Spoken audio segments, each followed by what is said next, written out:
बहुत बहुत शुक्रिया आपका। मेरा नाम डॉक्टर अतीक रहमान है।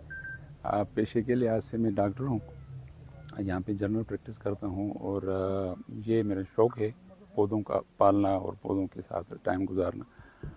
तो यहाँ पे पहले मेरे पास था आड़ू का और पीचिस का और ये इसका प्लम का बाग था, लेकिन चूंकि वो मैं अकेले मैनेज नहीं कर सकता होता था, उसमें वो बहुत ज़्यादा फल जो है वो ज़ाया हो जाता था मुझसे। मैं चूँकि इस नियत से तो मैं फल लगाता भी नहीं हूँ कि मैं बेचूंगा मार्केट में, लेकिन ये है कि उस वक्त भी वो बहुत ज़्यादा ज़ाया हो जाता था। तो फिर उसके बाद मुझे डॉक्टर नूरुल्लाह साहब से, हामिद साहब जो डायरेक्टर साहब थे NTHRI के, उन्होंने मुझे उनसे मिलवाया और उन्होंने फिर ये हमारे साथ आइडिया किया और ये हमने उसके बाद ये पौधे जो हैं ये लगा दिए। ये 2019 में हमने लगाया था ये पौधे। 3 साल तक वो मेरे साथ रहे, इसमें ये प्रोजेक्ट में रहे। ये उनकी तरफ से एक प्रोजेक्ट था, इसमें 3 साल तक वो मेरे साथ रहे। 3 साल के बाद फिर उन्होंने छोड़ दिया और ये उनका प्रोजेक्ट पूरा हो गया था। फिर उसके बाद ये उन्होंने मुझे हैंड ओवर कर दिया है और तब से मैं ये पौधे जो हैं ये लगा रहा हूँ। ये हमने लगाए हुए हैं 160 पौधे हैं मेरे पास, जिसमें एक्सक्यूज़ मी, जिसमें 8 एक तनासब के साथ मेल और फीमेल के पौधे हैं।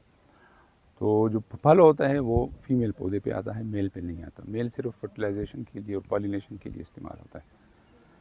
तो नूर सरसत होगी।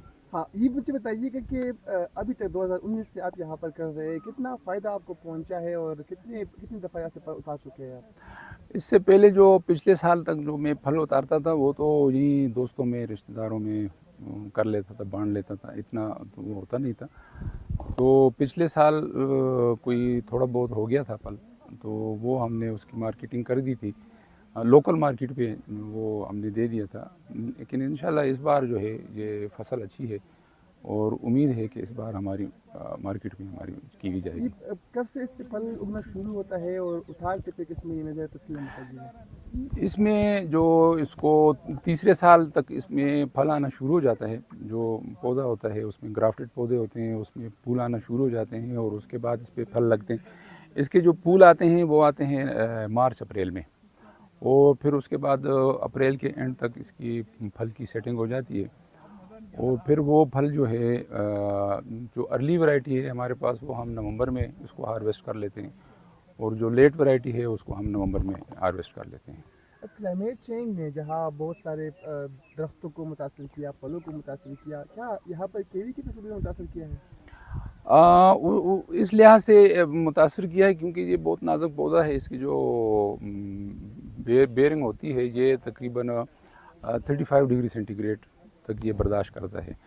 -5 तक कर लेता है, लेकिन -5 हमारे यहाँ इतना मसला नहीं होता। तो वैसे भी ये इसके पत्ते जो हैं ये जड़ जाते हैं सर्दियों में। तो जो गर्मियों का मौसम है उसमें इस बार भी ज़रा टेम्परेचर जो है वो हमारा तकरीबन 40 तक चला गया था, तो जिसकी वजह से इस पे फ़र्क पड़ा था, पौधे पे फ़र्क पड़ा था।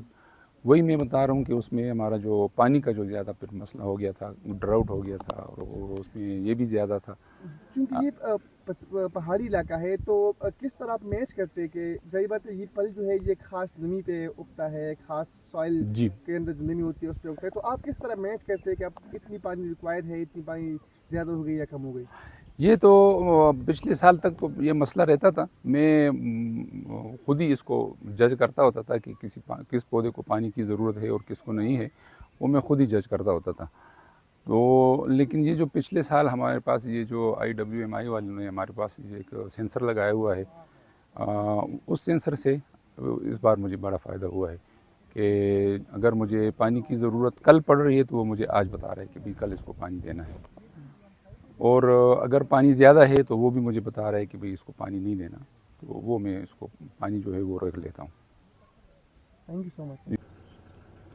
मेरा नाम आसिफ मोहम्मद है, मैं एनवायरमेंटल जर्नलिस्ट हूँ और यहाँ पर जो कीवी का बाग लगा है मानसहरा जैसे इलाके में, ये एक नई इनोवेशन है।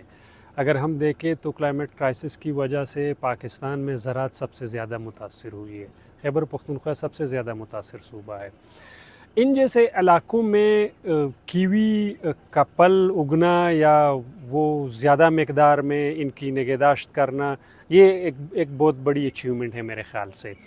सबसे बुनियादी बड़ी जो वजह है कि आप टेक्नोलॉजी के बग़ैर एग्रीकल्चर को किस तरह क्लाइमेट क्राइसिस में मतलब उसको आगे लेकर चलते हैं।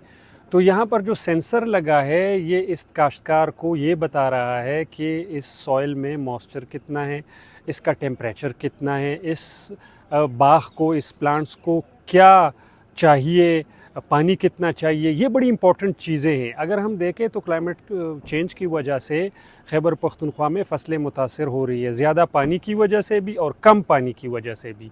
तो और पानी का मसला भी है। क्लाइमेट चेंज जो मसला है, जो दरपेश मसला है किसानों को, उसमें टेक्नोलॉजी के बग़ैर उसका मुकाबला करना मेरे ख़्याल से मुमकिन नहीं है। तो ये जो सेंसर्स लगे हैं, ये जो नई टेक्नोलॉजी है, ये काश्तकारों को क्लाइमेट चेंज से निपटने में एक अहम किरदार अदा कर रहा है ये टेक्नोलॉजी। और मेरे ख़्याल से इसको ग्राउंड सतह पर आना चाहिए और एग्रीकल्चर एक्सटेंशन डिपार्टमेंट जो है उन्होंने लोकल काश्तकारों को ये टेक्नोलॉजी जो है ये फ़राहम करनी है ताकि क्लाइमेट चेंज से भी निपट सके और अच्छी काश्तकारी मुमकिन हो सके।